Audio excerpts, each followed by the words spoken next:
अस्सलाम वालेकुम दोस्तों, उम्मीद करता आप खैरियत से होंगे। आज की हमारी वीडियो का टॉपिक परवेट जी क्रीम के ऊपर है। परवेट जी क्रीम में जो एक्टिव इंग्रेडिएंट है वो बीटामिथासोन और जेंटामाइसिन पाए जाते हैं।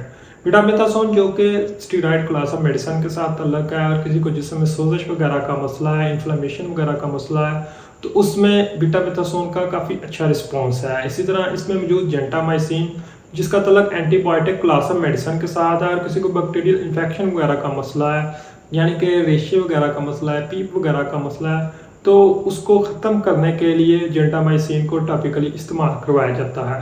तो अब बात करते हैं परवेट जी क्रीम के यूजेस की। परवेट जी क्रीम को जैसे कि मैंने बोला कि अगर जिस्म में कोई सोजिश का मसला है, इन्फेक्शन की वजह से सोजिश का मसला है, तो उसको कम करने के लिए, ख़त्म करने के लिए परवेट जी क्रीम को इस्तेमाल कर सकते हैं।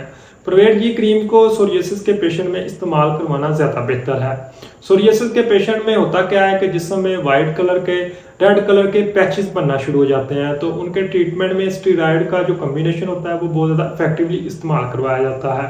तो परवेट जी क्रीम को हम उसमें इस्तेमाल कर सकते हैं। इस तरह परवेट जी क्रीम को और किसी को चेहरे पर या जिस्म पर फिंसी फोड़ों वगैरह का मसला है, माइल्ड किस्म की पीप वगैरह का मसला है, तो उनको ख़त्म करने के लिए टॉपिकली इनको इस्तेमाल करवाया जाता है। अगर बहुत ज़्यादा सवियर किस्म का मसला है तो फिर में ओरली एंटीबायोटिक भी साथ इस्तेमाल करवाई जाती हैं, स्टेरॉइड या एंटी एलर्जी की मेडिसिन को भी साथ में इस्तेमाल करवाया जाता है। तो यानी कि मुख्तलिफ तरह के ट्रीटमेंट में इसके मुख्तलिफ तरह के प्लान को फॉलो करवाया जाता है। इसी तरह परवेट जी क्रीम को फोलिकुलाइटिस में भी इस्तेमाल करवाया जाता है। हेयर फॉलिकल की वजह से अगर किसी को इन्फेक्शन वगैरह का मसला है तो उसमें भी इस्तेमाल कर सकते हैं। स्पोरिक डर्माटाइटिस में भी परवेट जी क्रीम को इस्तेमाल कर सकते हैं, यानी कि अगर आपके बालों में कोई इन्फेक्शन वगैरह का मसला है, स्कैल्प वगैरह में कोई इन्फेक्शन वगैरह का मसला है, तो उसमें भी इस्तेमाल कर सकते हैं। परवेट जी क्रीम को ओटाइटिस मीडिया में अगर कोई इन्फेक्शन वगैरह का मसला है तो उसमें भी हम इस्तेमाल कर सकते हैं, लेकिन याद रखें डॉक्टर के मशवरे के बाद इसमें इस्तेमाल करना ज़्यादा बेहतर है।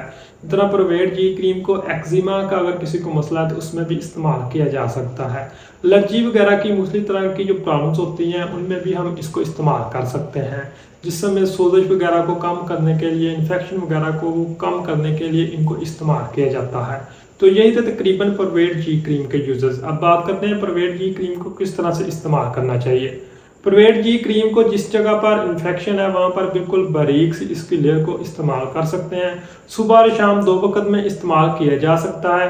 कोशिश करें जब भी आप इसको इस्तेमाल करें, इस्तेमाल करने से पहले उस जगह को अच्छी तरह से साबुन से या किसी भी कह लें कि एंटीसेप्टिक से वॉश कर लें, फिर खुश्क करने के बाद परवेट जी क्रीम को इस्तेमाल करें। परवेट जी क्रीम के अगर साइड इफेक्ट की बात करें तो इसके इस्तेमाल से रेडनेस हो सकती है। ज़्यादातर जो लोग इसको ज़्यादा मिकदार में इस्तेमाल करते हैं तो जिस जगह पर इसको इस्तेमाल किया जा रहा है वहाँ पर रेडनेस होने के चांसेस बढ़ जाते हैं। इसी तरह परवेट जी क्रीम को इस्तेमाल करने से बर्निंग सेंसेशन वगैरह का मसला हो सकता है, स्किन ड्राई हो सकती है क्योंकि इसमें मौजूद स्टेरॉइड, तो उसकी वजह से स्किन में बहुत ज़्यादा ड्राइनेस आ जाती है, रफ हो जाती है। इसके इस्तेमाल से कह लें कि इचिंग वगैरह का मसला भी हो सकता है। परवेट जी की अगर प्रिकॉशन की बात करें तो लंबे अरसे तक नैपी रैश के तौर पर इस्तेमाल नहीं करना चाहिए। इसी तरह परवेट जी क्रीम के इस्तेमाल करने के बाद बैंडेज वगैरह लपेटना भी ज़्यादा बेहतर नहीं। इस तरह परवेट जी क्रीम को हम म्यूकस मेम्ब्रेन में भी इस्तेमाल नहीं करना चाहिए, आंखों वगैरह में भी इस्तेमाल नहीं करना चाहिए और कान के अंदर वाले हिस्से में भी इसको इस्तेमाल नहीं करना चाहिए। उम्मीद करता हूँ आज की वीडियो आपको पसंद आई होगी। वीडियो को लाइक कीजिए, चैनल को सब्सक्राइब कीजिए। शुक्रिया।